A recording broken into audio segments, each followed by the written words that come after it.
So there's a lot of talk right now about a new military force taking shape in the Mediterranean.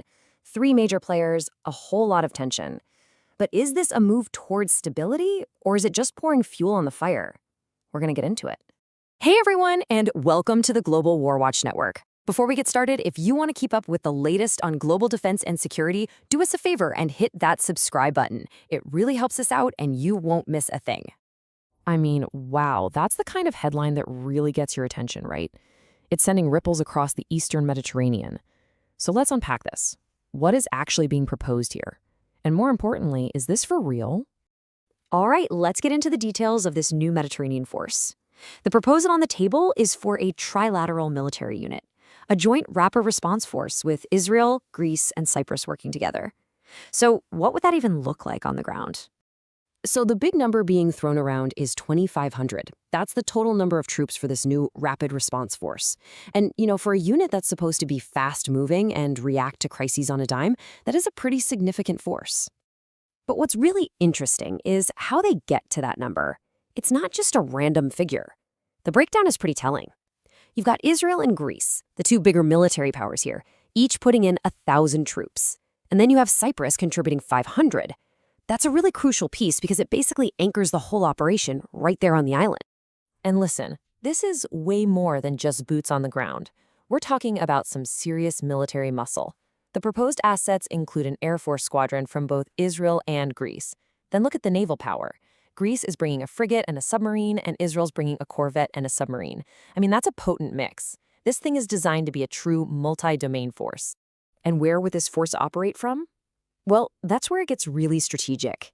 We're looking at potential bases in Cyprus, Israel, and the Greek islands of Rhodes and Carpathos. Just think about the geography for a second. Operating from these locations gives them incredible reach across the entire Eastern Mediterranean.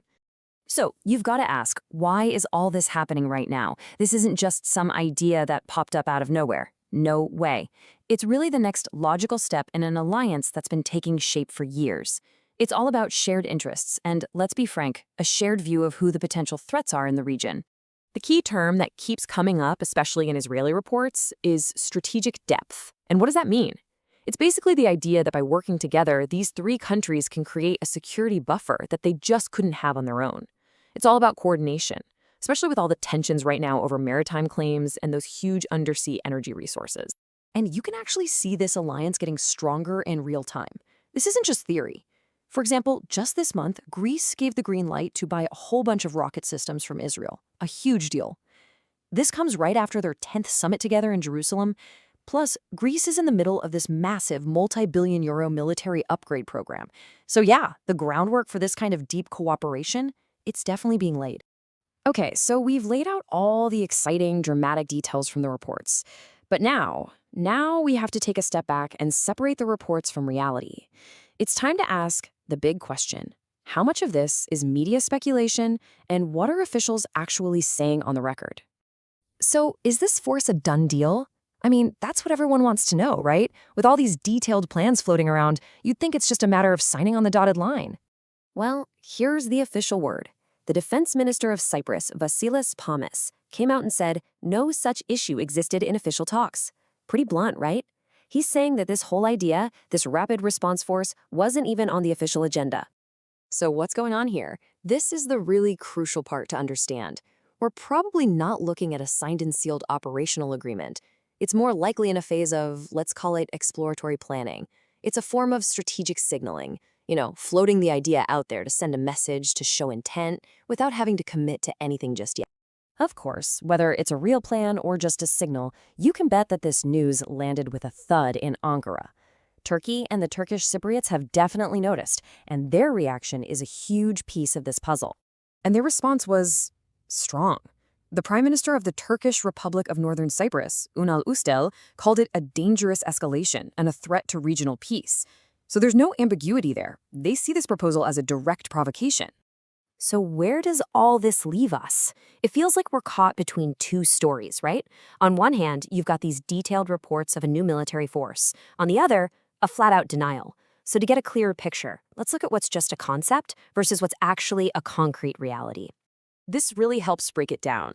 On one side, you have the reported concept, this 2,500 troop force with all its air and naval assets. But then on the other side, you have what we know for sure, the concrete agreements. Things like the Jerusalem Joint Declaration on Security, expanded coordination on maritime issues, and even plans for a huge undersea power cable. These are the things that are actually signed and happening. And this really gets us to the key takeaway. The bottom line is this. That specific 2,500-soldier rapid response force, it might still be just an idea. But the strategic alignment between these three countries, Israel, Greece, and Cyprus, that is 100% real. And it's getting stronger all the time. That's the real story here. Which leaves us with one last massive question to think about. Is this growing alliance going to be a force for stability in the region, or is it just drawing new battle lines in the sand, potentially becoming the spark that ignites a much bigger conflict? That's the million-dollar question. All right, that's all we have time for today. Thanks so much for joining us at the Global War Watch Network. If you got something out of this, please do us a huge favor and hit those like, share, and subscribe buttons. And we really want to hear from you. What do you think is going on here? Drop your thoughts in the comments below. And hey, if you want to keep the conversation going, come find us on social media. All the links are right down there in the description. Thanks again for your time, and we'll see you in the next one.